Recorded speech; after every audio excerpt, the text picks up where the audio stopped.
ಎಲ್ಲರಿಗೂ ನಮಸ್ಕಾರ. ನಮ್ಮ ಬೆಳ್ಳಿ ಲೋಕೇಶ್ ಅವರು ಒಳ್ಳೆ ಕಾರ್ಯಕ್ರಮಗಳು ಮಾಡವ್ರೆ. ಬ್ಲಡ್ ಕೊಡೋದಿರ್ಲಿ, ಕಣ್ಣಿಂದ ಆಸ್ಪತ್ರೆ ಇರ್ಲಿ, ಮೆಡಿಸಿನ್ಸ್ ಕೊಡೋದಿರ್ಲಿ, ಹಲವಾರು ಕಾರ್ಯಕ್ರಮಗಳು ಕೊಟ್ಟವ್ರೆ ಬೆಳ್ಳಿ ಲೋಕೇಶ್ ಅವರು. ಅವ್ರಿಗೆ ದೇವರು ಮುಂದಿನ ದಿನಗಳಲ್ಲಿ ಯಾವ್ದಾನ ಒಂದು ಹುದ್ದೆ ಕೊಟ್ಟು ಇದೇ ತರ ಸಮಾಜ ಸೇವೆ ಮಾಡ್ಬೇಕಂತ ಹೇಳಿ ಎಲ್ಲಾರ ಹತ್ರ ಬೇಡ್ಕೊಂತೀವಿ. ದೇವ್ರವ್ರಿಗೆ ಆಯುಷ್ಯ ಆರೋಗ್ಯ ಕೊಡ್ಲಿ ಅಂತ ನಿಮ್ ಮುಖಾಂತರ ಕೇಳ್ಕೊಳ್ತಾ ಇದ್ವಿ. ಜೈ ಹಿಂದ್, ಜೈ ಕರ್ನಾಟಕ. ಇದು ಆಕ್ಚುಲಿ ಸರ್ವೈಕಲ್ ಕ್ಯಾನ್ಸರ್ ಮತ್ತೆ ಬ್ರೆಸ್ಟ್ ಕ್ಯಾನ್ಸರ್ ಬಗ್ಗೆ ಅರಿವು ಮೂಡಿಸುವಂತ ಕಾರ್ಯಕ್ರಮ. Karnataka Cancer Society, Siddhartha Medical College, Belli Foundation ಸಹಯೋಗವನ್ನ ರೋಟರಿ ಜೊತೆ ತಗೊಂಡು ಬರೀ ಮಹಿಳೆಯರು ಮೀಸಲು ಅಂದ್ರೆ 100 ಜನನಷ್ಟೇ ಕರ್ಸ್ಬೇಕು. ಅವ್ರಿಗೇನೆ ಮೆಡಿಕಲ್ ಚೆಕ್ಅಪ್ ಮಾಡ್ಬೇಕು. ಅವಶ್ಯಕತೆ ಇದ್ರೆ ಪಾಸ್ಮಿಯರ್ ಟೆಸ್ಟ್ ಆಗ್ಬೇಕು, ಮೆಮೊಗ್ರಫಿ ಟೆಸ್ಟ್ ಆಗ್ಬೇಕು. ಈ ತರದನ್ನ ಚೆಕ್ಅಪ್ ಮಾಡಿ ಒಂದೊಂದು ವಾರ್ಡ್, ಈಗ ತುಮಕೂರಲ್ಲಿ 35 ವಾರ್ಡ್ ಇದೆ, ಒಂದು ಪ್ರಾರಂಭ ಮಾಡ್ತಾ ಇದೆ. ಈ ವಾರ್ಡ್ ನಲ್ಲಿ ಈ ಲೋಕಲ್ ಸಂಘ ಸಂಸ್ಥೆಗಳನ್ನ ಜೊತೆಗೆ ಇಟ್ಕೊಂಡು ಸಹೋದರಿಯರನ್ನ 40 ವರ್ಷದ ಮೇಲ್ಪಟ್ಟವ್ರಿಗೆ ಈ ತರದ ಪರೀಕ್ಷೆಗಳು ಮತ್ತೆ ಗರ್ಭಕೋಶದ ತೊಂದರೆ ವ್ಯತ್ಯಾಸಗಳಿದಾವಲ್ಲ, ಮಂತ್ಲಿ ಪೀರಿಯಡ್ಸ್ ಸಂದರ್ಭದಲ್ಲಿ ಈ ತರದನ್ನ ಕೌನ್ಸಿಲಿಂಗ್ ಮಾಡಿ ಅವಶ್ಯಕತೆ ಇರೋರು ಮಾತ್ರ ಮೆಮೊಗ್ರಫಿ, ಪ್ಯಾಪ್ಸ್ಮಿಯರ್ ಮಾಡ್ತಾ ಇದೀವಿ.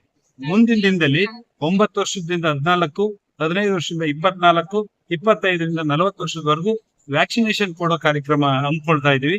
ಅದಕ್ಕೆ ಗೈಡ್ಲೈನ್ಸ್ ಬೇಕು. ವ್ಯಾಕ್ಸಿನ್ ಕೊಡೋದಕ್ಕೆ ಗೈಡ್ಲೈನ್ಸ್ ಬೇಕಾಗುತ್ತೆ. ಆ ಗೈಡ್ಲೈನ್ಸ್ ಬಂದ ನಂತರ ಸಾವಿರಾರು ರೂಪಾಯಿ ಖರ್ಚಾಗೋದನ್ನ ರೋಟರಿ ಮುಖಾಂತರ ಒಂದಷ್ಟು ಬಡವರಿಗೆ ಉಚಿತವಾಗಿ, ಒಂದಷ್ಟು ದುಡ್ಡಿರುವಂತವ್ರಿಗೆ ಕಡಿಮೆ ದರ್ಜೆ ಇದರಲ್ಲಿ ವ್ಯಾಕ್ಸಿನೇಷನ್ ಕೊಟ್ಟು ಮುಂದೆ ಬರುವಂತ ಈ ಕಾಯಿಲೆ ಬರೋದಂತ ತಡೆಯುವಂತ ಕಾರ್ಯಕ್ರಮಕ್ಕೆ ಚಾಲನೆ ನೀಡಿದ್ದೇವೆ. ಮುಂದಿನ ದಿವಸದಲ್ಲಿ ತುಮಕೂರು ನಗರದಲ್ಲಿ ಮುಂದಿನ ಜನರೇಷನ್ ಮಕ್ಕಳಿಗೆ ಕ್ಯಾನ್ಸರ್ ಬರಬಾರದು ಅನ್ನುವಂಥದ್ದನ್ನ ನಾವು ತಡೆಗಟ್ಟೋ ಕಾರ್ಯಕ್ರಮಕ್ಕೆ ಚಾಲನೆ ನೀಡಿದ್ದೇವೆ.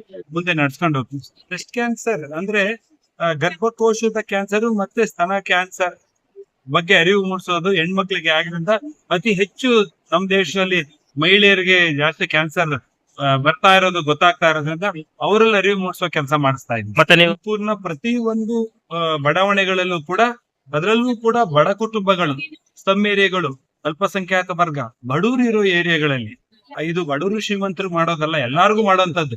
ಆದ್ರೆ ಬಡ ಕುಟುಂಬಗಳು, ಸ್ಲಮ್ಗಳ ಏರಿಯಾಗಳಲ್ಲಿ ಅರಿವಿರಲ್ಲ, ಅವ್ರಿಗೆ ವಿದ್ಯಾಭ್ಯಾಸ ಜ್ಞಾನ ಇರಲ್ಲ, ಪೇಪರ್ ಹಾಕ್ಸ್ಕೊಂಡು ಪೇಪರ್ ಓದಿರಲ್ಲ. ನ್ಯೂಸ್ ಅಲ್ಲಿ ಇದನ್ನ ಹೇಳುವಂತದ್ನ ಕೇಳಿಸ್ಕೊಳ್ಳುವಂತದ್ದು ಅಥವಾ ಅರ್ಥ ಮಾಡ್ಕೊಳ್ಳೋದು ಕಷ್ಟ ಆಗುತ್ತೆ. ಅಂತವ್ರಿಗೆ ಮನೆ ಮನೆಗೆ ಪಾಂಪ್ಲೆಟ್ಸ್ ಕೊಡೋದ್ರ ಮುಖಾಂತರ, ಈ ಕುಂಡ್ರಿಸ್ಬಿಟ್ಟು ತಜ್ಞ ವೈದ್ಯರುಗಳಿಂದ ಕೌನ್ಸಿಲಿಂಗ್ ಮಾಡೋದ್ರ ಮುಖಾಂತರ ಅರಿವು ಮೂಡಿಸ್ತಾ ಇದ್ವಿ.